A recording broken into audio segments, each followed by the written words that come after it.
John chapter 3 verse number 30. Basahin po natin. Ready? Go. He must increase, but I must decrease. Napaka-iksing pananalita, pero napakaraming bagay na dapat nating matutunan. Sapagkat ito naman ang dahilan bakit tayo ay iniligtas ng Panginoon at bakit tayo ay nangangaral ng Kanyang salita, upang ang tao ay maging disipulo ng Panginoon, hindi natin disipulo. Na ang bawat isa ay magkaroon ng mas malawak na pag-ibig sa ating Panginoon. Sometimes, ang mga tao ay napunta sa simbahan, marahil ay dahil sa ibang bagay. Pero ang isang mananampalataya, isang totoong Kristiyano, especially if you are a Baptist, napunta sa simbahan because of Christ. Amen? At yun po ang ating nais makita sa ating buhay, that He must increase in our lives and we must decrease. Amen? Siya ay patuloy na nag-increase sa ating buhay. Nakikita sa ating buhay ang Panginoon. Hindi nakikita ang ating kagalingan, kundi ang kagalingan ng Panginoon. Amen? Ang kabutihan ng Panginoon sa ating buhay at hindi yung ating kabutihan. Hindi yung ating karunungan, kundi ang karunungan ng Panginoon. At ito po ang nais natin na bigyang pansin. And this is our fourth Thursday na pinag-aaralan ang bagay na ito. No? At kung matatandaan natin, ang unang ating napag-aralan and how our Jesus should increase in us, ay let Him reveal more of Himself to you each day. Yan ang dapat, at yan ay nakukuha natin in our Bible reading. Amen? Tandaan nyo pa that we ought to read the Bible and we ought to hear the Word of God preached, sapagkat sa pamamagitan nito ang Panginoon ay nagre-reveal ng Kanyang sarili. Kaya bawat panahon na ibinibigay sa atin ng Diyos na tayo nakikinig ng Kanyang salita, let Him reveal Himself. Hindi yung speaker, hindi yung Sunday school teacher, not even the pastor, but the Word of God that is preached. Amen? Yun ang dapat na magbukas sa ating kaisipan. Kaya yun po ang dapat bawat isa sa atin. Every time we come to church and listen to the Word of God, then let the Lord speak into our hearts. Amen? And then the second thing is that let Him receive the glory in the church. Dapat matutunan natin ang kahalagahan ng simbahan.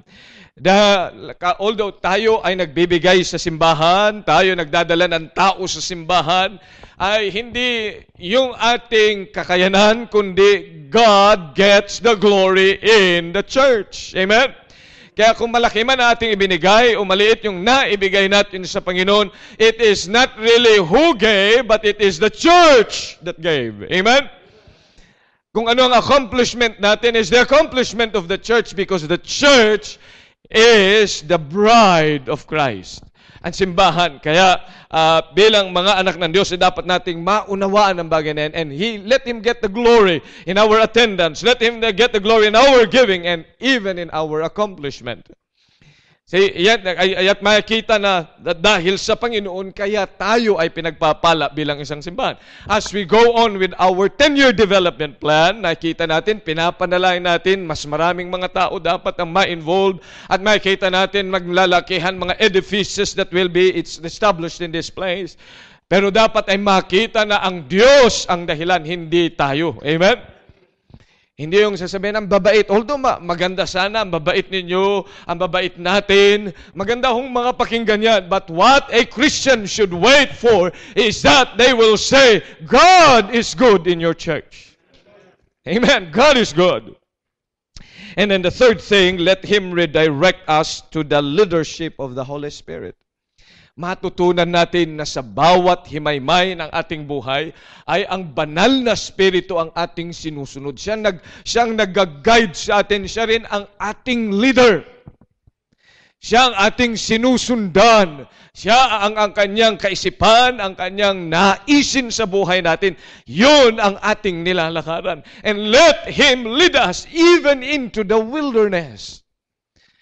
Kahit saan pa tayo dalhin, basta kasama natin ang Panginoon, that should suffice a Christian. Amen?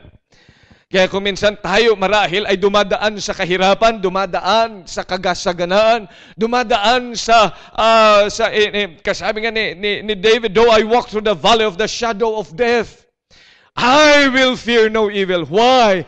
Because thy rod and thy staff, they comfort me. Matutunan natin yan. And so, may kita ng mga tao, kahit marami tayong mga problema, pero masaya sa Panginoon. Sasabihin nila, bakit parang wala kang problema? Bakit nila nasasabi yun? Because you have Christ in your heart. Amen? At yun ho yung bagay na dapat makikita sa atin. Though, there are so many things na nangyayari sa ating buhay, hindi natin ito nagugustuhan marahil, pero na God gets still the glory because we lead us. Amen? Even into the wilderness. Tonight, I'd like us to look at our responsibility this time and how that God should increase in our lives. Then the fourth thing that we should try to understand is, let us practice dying to self. Let us practice dying to self. At yun po ang nais kong bigyan nating tuon ang pansin ngayong gabi. Let's pray. Dakilang Diyos, muli po, patnubayan mo po kami sa aming pag-aaral ng inyong salita at ikaw po mangusap, Panginoon, sa lahat ng bahagi ng inyong salita na aming bubuksan. At habang ipinapangaral ang inyong salita, Holy Spirit, please work in our midst. Makaunawa po kami sa naisin mo sa aming buhay.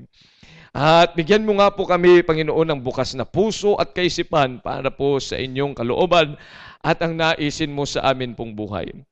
At kung ito man ay taliwas sa amin pong nakagisnan o taliwas sa aming inaasahan, ang hinihiling ko po ay magkaroon kami ng obedient heart so we would be able to follow you through. Maraming salamat sa pagkakataong ito. Indeed, please increase in our lives and let us decrease. Maraming salamat sa pagkakataong ito sa pangalan ni Jesus. Amen. Okay, please take your seats. Dying to self is a Christian virtue. Sabi sa 1 Corinthians chapter 15, look at your Bibles. 1 Corinthians chapter 15. In verse number 31. Okay, naroon na po kayo, 1 Corinthians 15. I'd like you to open your Bibles and read the Word of God. Napakaganda po ang verse na ito. Verse number 31. Sabi ni Apostle Paul, I protest by your rejoicing which I have in Christ Jesus our Lord, I die daily. You see, one thing that we should understand is dying daily. Yung salita na die daily ay hindi siya nagpapakamatay. Hindi siya umiinom ng mga pampatulog o kaya hindi rin siya nainom ng ano yung iniinom yung binibigay sa mga daga. Hindi siya umiinom ng mga bagay na ikanyang ikamamatay. Hindi siya palakain ng boy bawang. Hindi siya palainom ng Coke at saka ng iba pang mga soda na pumapatay sa bawat isa sa atin. Hindi yun ibig sabihin ng dying daily. Now, to die daily is, he explained that. Bakit sinasabi ng dying daily? Tingnan po ninyo sa 2 Corinthians kung ano ang nais niyang paratingin sa atin to die daily. 2 Corinthians chapter 4, verses 11 to 12 tells us what dying daily meant to him. 11 and 12, ano sabi po? For we which live are always delivered unto death for Jesus' sake, that the life also of Jesus might be made manifest in our mortal flesh. So then death worketh in us, but life in you. Sa mga tuwid, ang ibig niyan sabihin is that he was daily in peril of death because of Christ. He is exposed every now and then to dangers of life. Tingnan nyo sa chapter 11, verse number 23. 2 Corinthians, verse number 23. Are they ministers of Christ? I speak as a fool. I am more in labors, more abundant, in stripes above measure, in prisons more frequent, in deaths often. Pero maraming, sabi niya sa mga kamatayan, ibig sabihin maraming beses na nga siyang namatay. Pero hindi siya maraming beses na pinatay at hindi siya nawalan ng hininga. But what he is saying is that he was constantly in danger. Bakit ho siya palaging nasa bingit ng kamatayan? Hindi dahil sa kanyang sarili, but because of the name of Christ. Kaya nga nung sinabi yan, I die daily, he was referring to that peril of his life. Malapit siya sa kamatayan dahil sa paglilingkod niya sa Panginoon. Tingnan niyo sa Romans chapter 8. Romans chapter number 8. Verse number 36. Romans chapter 8. In verse number 36. As it is written, for thy sake we are killed all the day long. We are accounted as sheep for the slaughter. Hear mo yun? Pinapatay kami. We are killed all the day long for your sake. Dahil sa kanyang pag-aaruga at dahil sa pagmamahal niya sa mga Kristiyano, ang sabi niya, ang aking buhay ay wala na talaga. I considered it already that I am dead. Wala na dahil all the day long I am killed for yourself, for your sake. My sufferings each day, sabi ni Apostle Paul, are equal to the pains of death. Di ba masakit ang mamatayan? Ako, naranasan ko na rin yan sa aking pangalawang anak. Kahit 10-day-old pa lang yun. Pero masakit na yun. Much more kaya kung yan ay nakapiling mo man ng mas mahabang panahon. Masakit yun. Kaya nga kapag may namamatayan ay, although naiintindihan ko, kaya lang konti lang. Sapagkat yung namatay sa akin is a 10-day-old child. At may kapansanan pa, kaya nga, I am torn between two lovers. Yung bang masakit na mawala siya, pero masaya na rin para hindi na siya pagtatawanan pag siya'y lumaki. Kasi nga noong ipinanganak yung pangalawa namin, ay yan, complete palate, complete, anong tawag niyan? Hair lip. Ayan, kasama ko yun si Ma'am Lolit noon. At pagkatapos ay ano pa yung kanyang bumbunan, hindi na buo. So kitang-kita mo yun. Dala-dala namin yan. Yung kotse pa noon ni Ma'am Ebel noon na puti. Kasama din si Ma'am Cora noon. Siya may hawak. Napagalitan pa ng doktora. Di ba? Ikaw ba yung napagalitan? Bakit nyo ibinahi ang batang ito na wala daw suwero at hindi man lang sa ano? Wala, basta pinalabas lang kami sa kung saan-saan kami nagpunta. Punta kami sa Santa Cruz Hospital at sabihin man na unwanted child ba ito? Ngali-ngali kung sungal-ngalin yung doktora. Sabi nung unwanted child, kung unwanted child yan, binitawan na namin yan. Pagkatapos, dinala sa Children's Medical Center sa Maynila.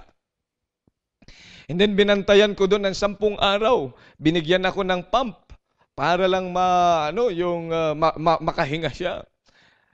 At noong una ay medyo na-shock din ako. No? Pero noong makabawi-bawi, sabi ko, naku, pag lumaki ang aking anak, ang unang-unang tutukso nito ay ang kanyang tatay. Ang kanyang pangalan pa naman ay Phoebe Lois. Sabi niya, Phoebe Ngot. Kaya, nung dumating noon, kaya inaliw ko na sarili ko, naku, kaya siguro mas maganda kung siya ay mauwi na para hindi na siya makaranas ng pang-aapi. Biro mo, sasabihin mo, ang hanap nga ng unap mo. Ba ganan? Pero gusto ko rin siya ay manatili kasi maputi siya eh.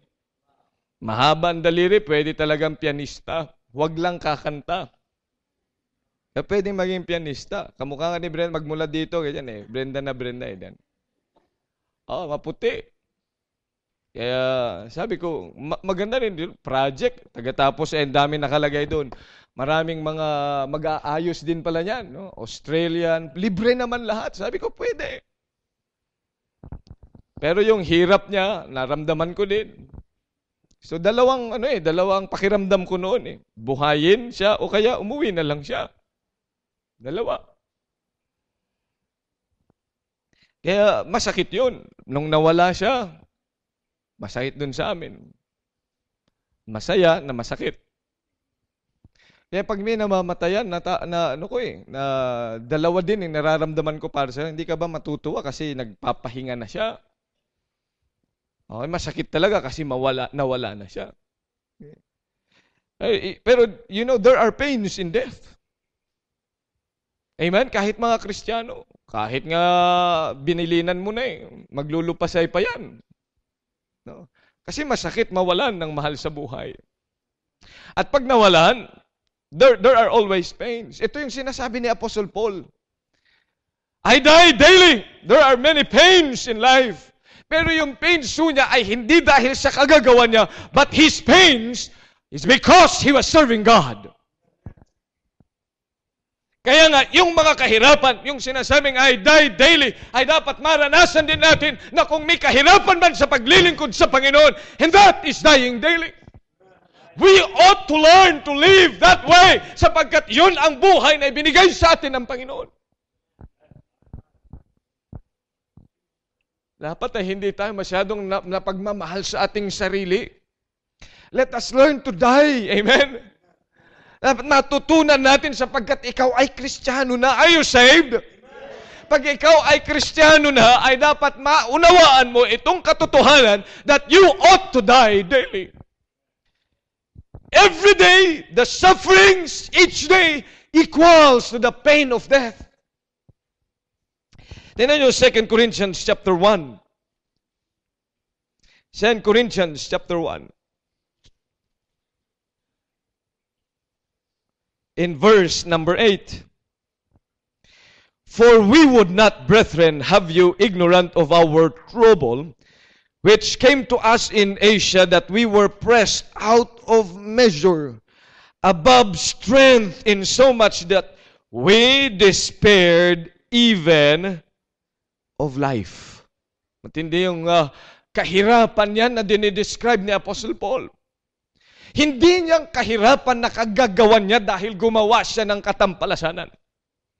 Hindi yung kahirapan na nararamdaman ng isang taong nakakulong dahil sa kanyang pagnanakaw o dahil sa kanyang pagpatay.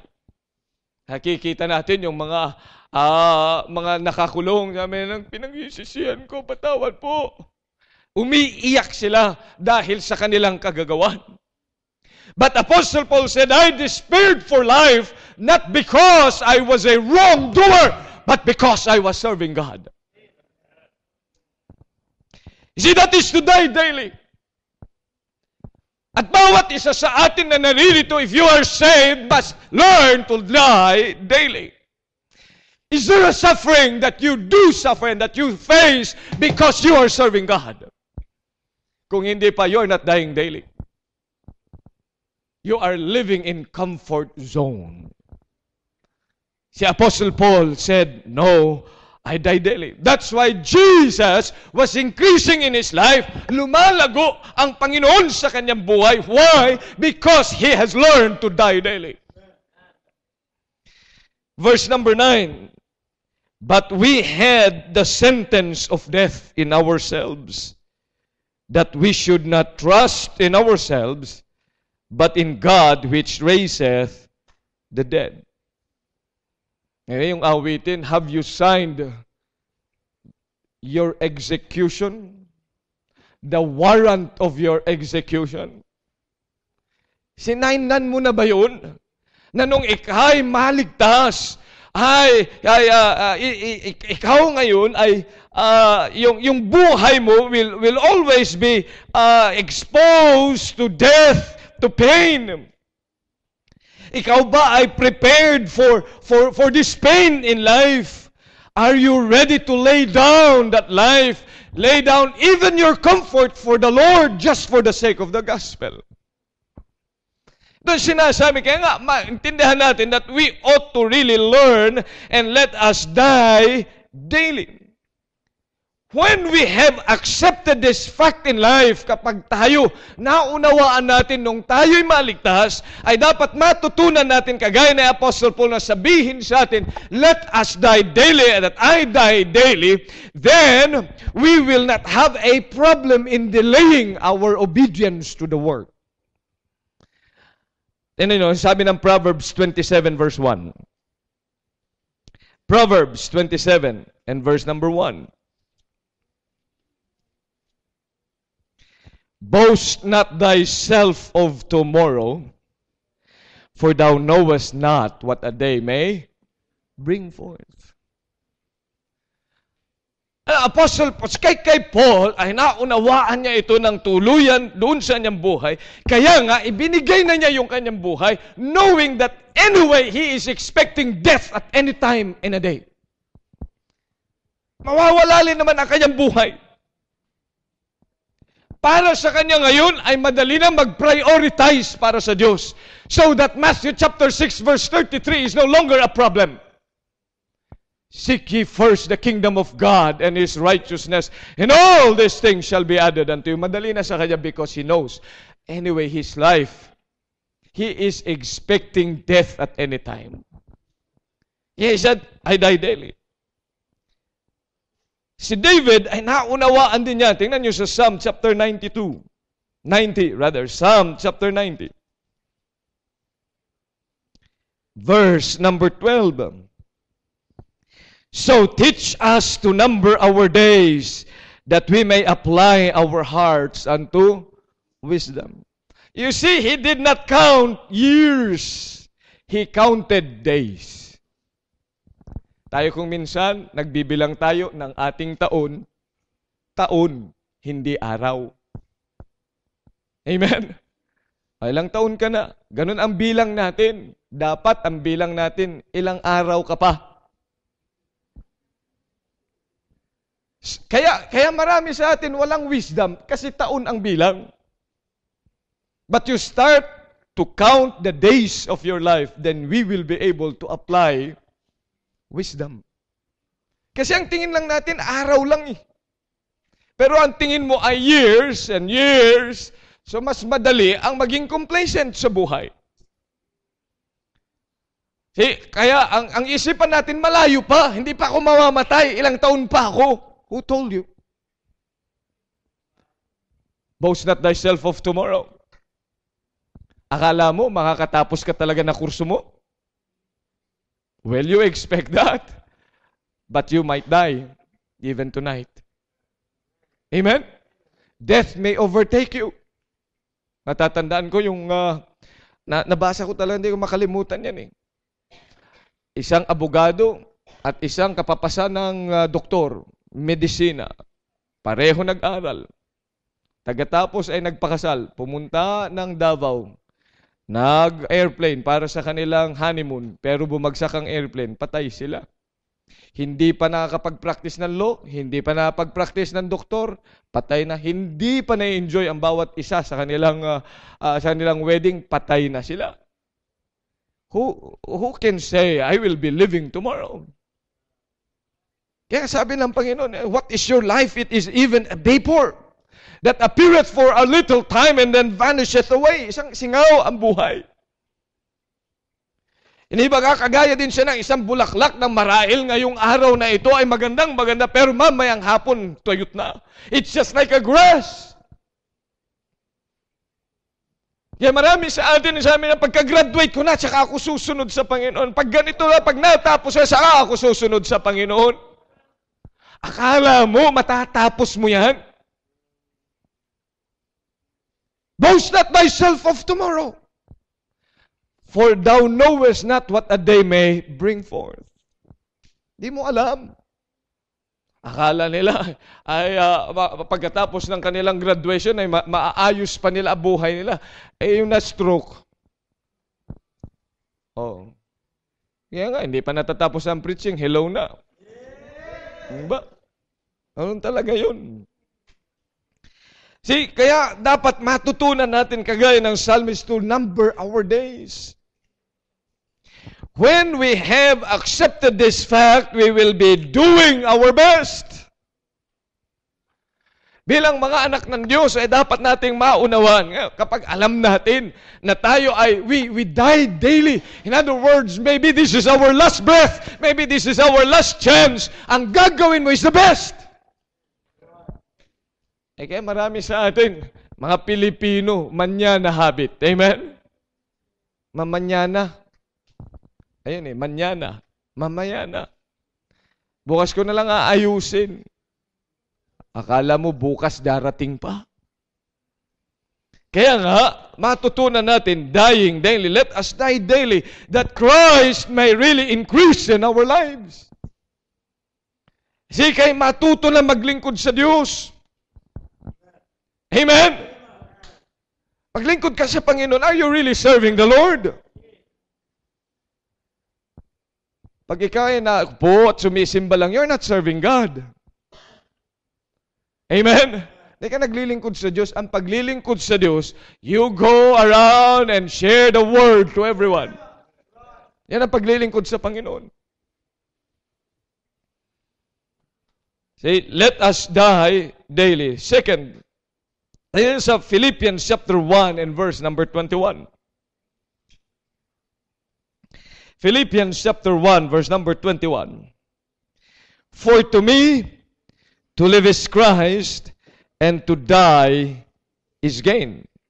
Then sa verse 20, according to my earnest expectation and my hope, that in nothing I shall be ashamed, but that with all boldness as always, so now also Christ shall be magnified in my body, whether it be by life or by death.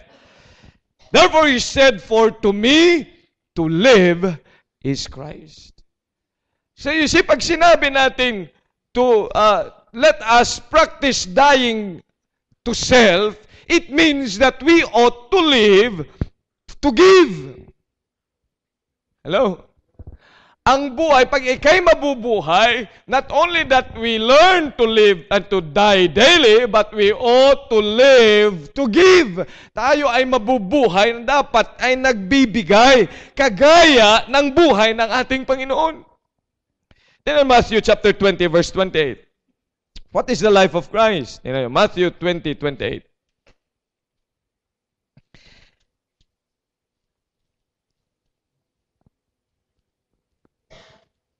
Anong sinasabi diyan? Even as the Son of Man came not to be ministered unto, but to minister. And to give what? And to give what?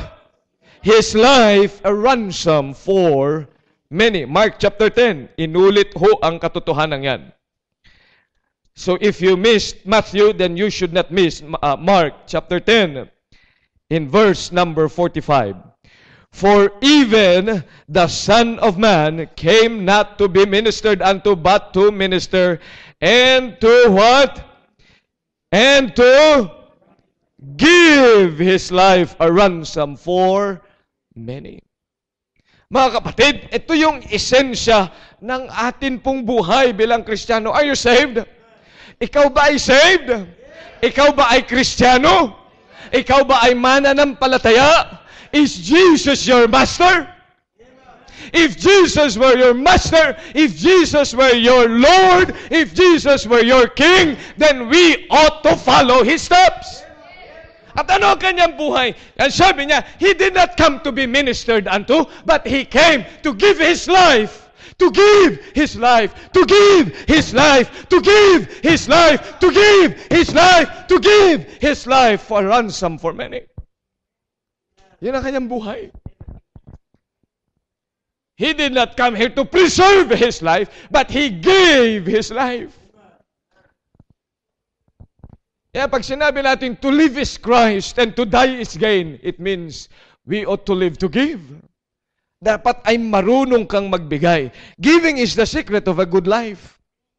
Ay kahit saan ka magpunta, kapatid, makikita mo yan, nagtuturo ang giving ang nature. Tingnan mo ang puno. Bawat puno na lumalago, it gives you shade. Tama? Kaya kapag kayo nangangailangan na masyadong mainit, pag di ka makapunta ng SM, dahil brown out, pwede ka lang pumunta doon sa ilalim ng puno at magpaypay at magsabi, sarap naman ng pakiramdam. Bakit? Sino nagbigay ng shade? It's the tree. Amen?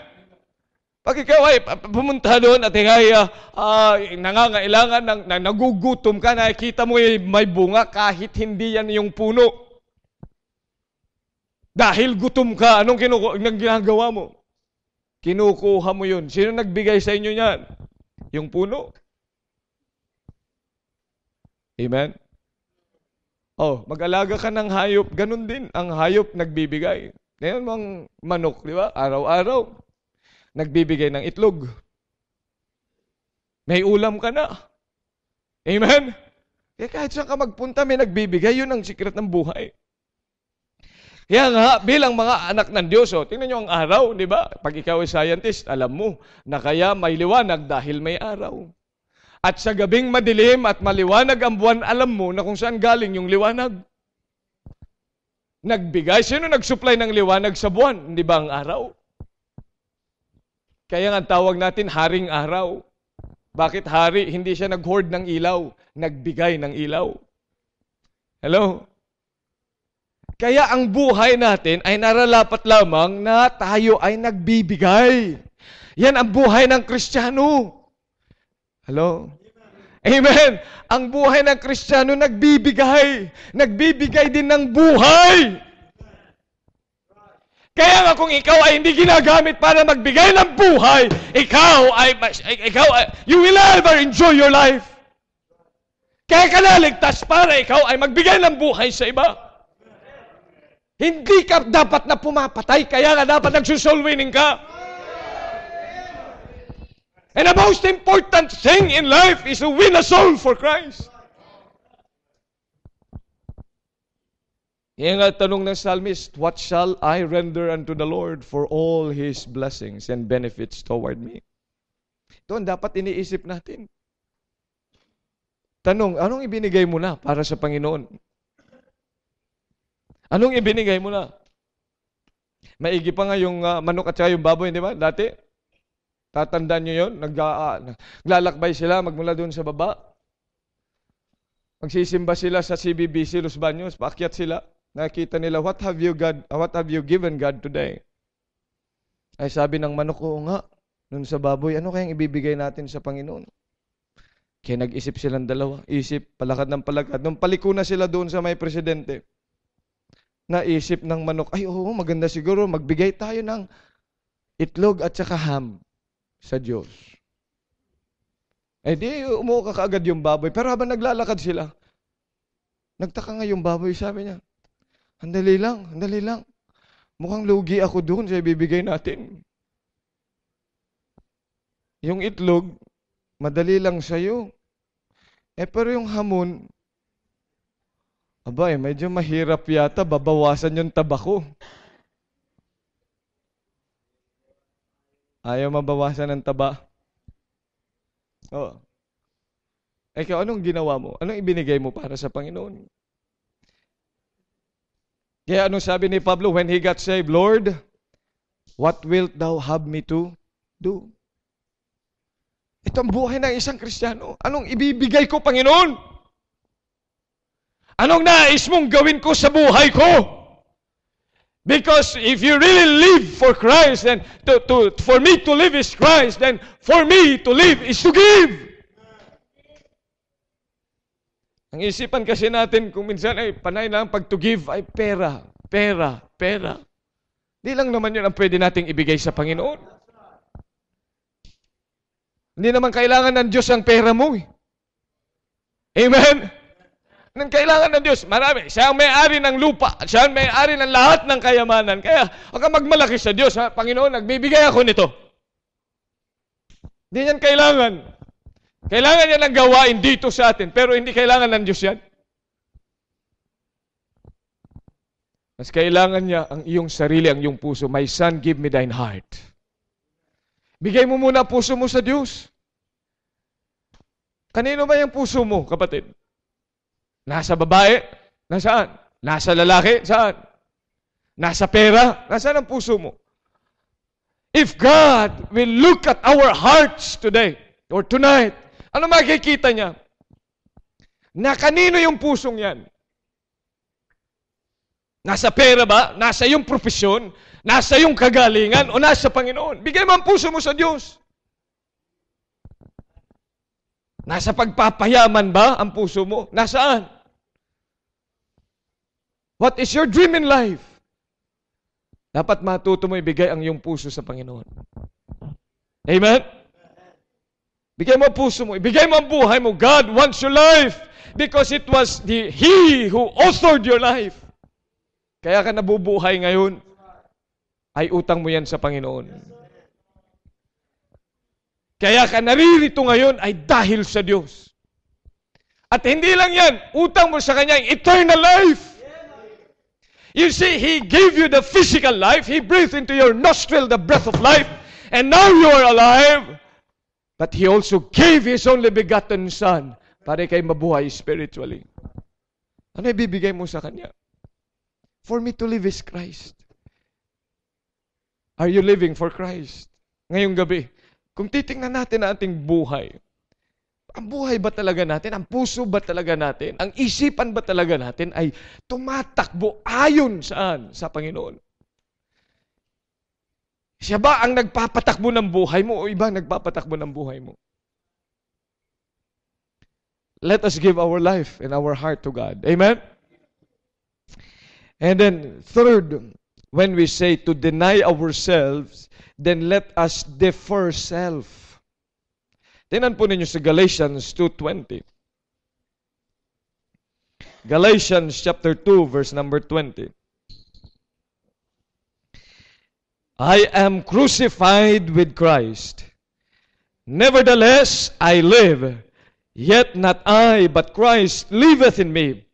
And the life which I now live in the flesh, I live by the faith of the Son of God, who loved me and gave Himself for me.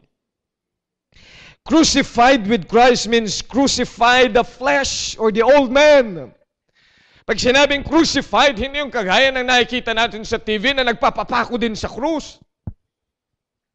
Hindi ho ganun ang sinasabing crucified with Christ. I am crucified with Christ. Pero ito po ay binanggit doon po sa Colossians. In another term, he said, mortify your body. Colossians chapter 3. Tignan po niyo Colossians chapter 3, verse number 5. Mortify therefore your members which are upon the earth. Ayan yung sinabing members, hindi naman talaga yung ka-member mo, kundi pag sinabing members, mortify your members, in other words, a part of your body. Ang iyong katawan ay dapat lamang na you ought to mortify. Pag sinabing mortify, yan ay kagaya ng sa morgue. Yung sa morgue, mga patay ang inilalagay doon. At ganun din, yung ating katawan, sabi niyan, dapat ay ma-mortify na yan. Upon here on earth, ano yun saan tayo dapat na mamatay? Ayun yung dapat na hindi na natin ginagawa. Ano yung mga dapat na natin ay iniwanan na? Ang sabi ng Panginoon, fornication. Amen, young people? Fornication. Kaya, hindi po pwede na kung hindi ka pa mag-aasawa, wag muna kayong manliligaw, wag munang magpapaligaw, wala mo ng boyfriend at girlfriend. Why? Because it is a sin. Fornication. Young people, now, kung hindi ka na makapag-contain, mag-asawa na. Amen. O, sino gusto mag-asawa? Pwede mamaya, kasal ko na. Wala pa akong naikakasal ngayon. Sabik na ako magkasal ngayong taong ito bago matapos ang 2012. Nangangati na ang aking lisensya. Sino ho? Hindi ko na pinipigil ang pag-aasawa. Pero ang pinipigil ko ay yung mga kabataan na nasa mga relasyon na hindi pa dapat. Hello? Amen? Pero kung kayo ay profesional na, nagsumusweldo na, sige! I-organize natin ang choir at kakanta. Here comes the bride, all dressed in white. Kasama pa ang mga pipi, siyang kumakanta. Pero kapag kayo nag-aaral pa, kolehiyo, high school, tapos sorry, pardon the word, kikirengking na. Dapat yan ay iwanan. Amen? Ayan, sabi niya, mortify, patayin. Hello? Lagyan ng ano yung pag nilalagay sa patay? Imbalsamahon mo. Di ba, pag binalsaman ba, nilagyan mo ng formalin na, ano yun? Tumitigas yan, tama? Ayun, patay na. Fornication, ano sabi pa niya? Uncleanness. Yung mga hindi naglilinis ng kanilang mga kwarto at sama, CR.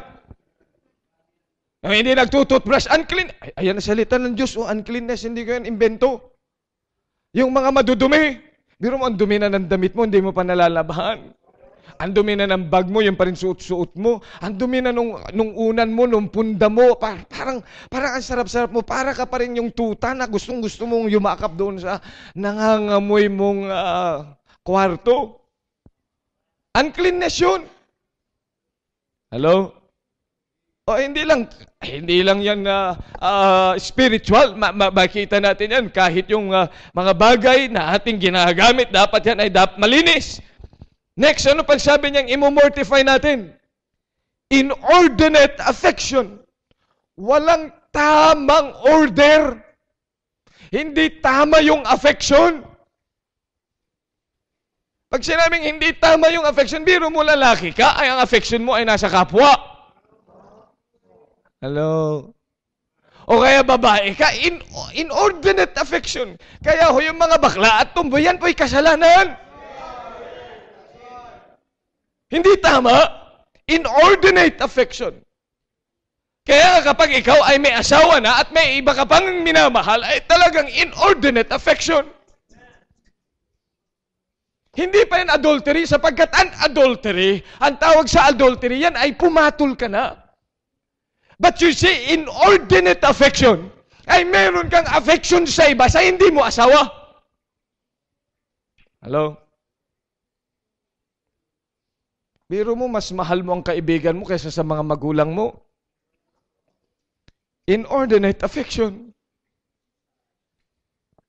Mas masaya ka sa mga kaibigan mo kaysa sa mga kapatid mo o kaya mga magulang mo o kaya mas masaya ka sa mga unsaved kaysa sa mga saved. Mas masaya ka pa na ikay nasa party kaysa nasa simbahan pag Thursday o kaya pag Sunday, mas gusto mo pa doon sa kanila kaysa sa mga anak ng Diyos. Inordinate affection. Evil concupiscence. Anong word yun? Alam mo yan, gamit din yan sa batas. Concupiscence. Acts of lasciviousness. Concupiscence. Yan mga yan. Nasa Bible yun, pero gamit ng mga attorney yan. Tanungin nyo kung ano yun. Alam na alam nila yan. Mga kalaswaan, mga bagay na masama. Evil concupiscence, covetousness, which is idolatry. Sabi ng Panginoon, ito, dapat yan, dyan ay patay na tayo. Ano sabi niyan? I am crucified with Christ. The old man is crucified. Dapat wala na yan sa atin. Hello? Dapat ilibing mo na yung old man mo. Amen? Ipako mo na yun. Patayin na yun. At ilibing na. At wag mo nang bubuhayin pa. Crucified with Christ, meaning knowing and fellowshipping with His sufferings. Philippians chapter 3. Philippians chapter number 3, verse number 10. That I may know Him and the power of His resurrection and the fellowship of His sufferings, being made conformable unto His death. Ito yung fellowship natin ngayon ay sa suffering ng Panginoon. ang ating pakikipagniig, yun ang dapat, ang kagalakan na natin ay maging maranasan yung kahirapan ng ating Panginoon nung tayo ay iniligtas. When He came down from heaven to save us, yun yung kahirapan ng Panginoon. At yun ang dapat lamang na dito tayo masaya. Masaya na kasama natin saan? Sa suffering ng Panginoon. Kung minsan mas masaya tayo sa ibang bagay. Masaya na nanonood ng mga telenovela. Paiyak-iyak pa pag pinaiiyak yung mga starring. Pag yan ay sinasampal, hinahataw, pinahihirapan, umiiyak ka rin. Yun ang iyong fellowship. Iniinda mo, napapanaginipan mo pa. Pagkatapos, pag ikaw ay pinagagalitan ng iyong ina o kaya ng iyong ama o ng iyong ay ginagamit mo pa yung kanilang mga salita, memoryado mo pa. At sasabihin mo, bukas ay luluhod ang mga tala. Babangon din ako at dudurugin kita. Memoryado mo yung mga linyang yan. Wala kang memorize na verse. Ang alam mo lang verse, Jesus wept. Isa lang, 2 salita lang. Ano fellowship mo? Dapat ang fellowship natin ay fellowship natin yung kahirapan ng ating Panginoon para lamang tayo ay magkaroon ng buhay na maganda. Dapat ay doon tayo that we should dwell in the sufferings of our Christ. You see, magmula sa pagiging Diyos ay nagpakababa. You see, and then, ang sabi niyan, He became a man, and not only an ordinary man, but a form of a servant, pinakababa. At hindi lang yan, na maging yung sa kanyang kamatayan, ay ang kamatayan sa krus, yun ang kanyang pinili. It was not a death of a king, it was a death of a sinner. Pero pumayag siya na ganun ang gawin sa kanya. You know why? Because He deferred Himself in order for us to have life. He gave His life that we might have life. Amen?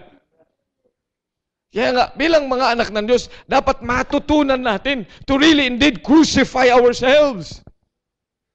Our old man. And to be crucified is that we should know and fellowship with the sufferings of our Christ. Ngayong gabi, tugunan natin yung challenge ni John the Baptist. I must decrease and He must increase. He must increase and I must decrease. At isang paraan, bilang mga anak ng Diyos, let us practice dying to self. Amen? Let us practice dying to self. Dapat matutunan natin yan bilang mga anak ng Diyos. Huwag na tayong masyadong ipagpilitan yung atin pong mga karapatang mga pangtao. Pag may karapatan, ipaglaban. But hindi ka matuto that you die to self. Amen? And let Christ be seen in our lives. Let's all stand up, please. Muli, dakilang Diyos, maraming salamat sa pagkakataong ito.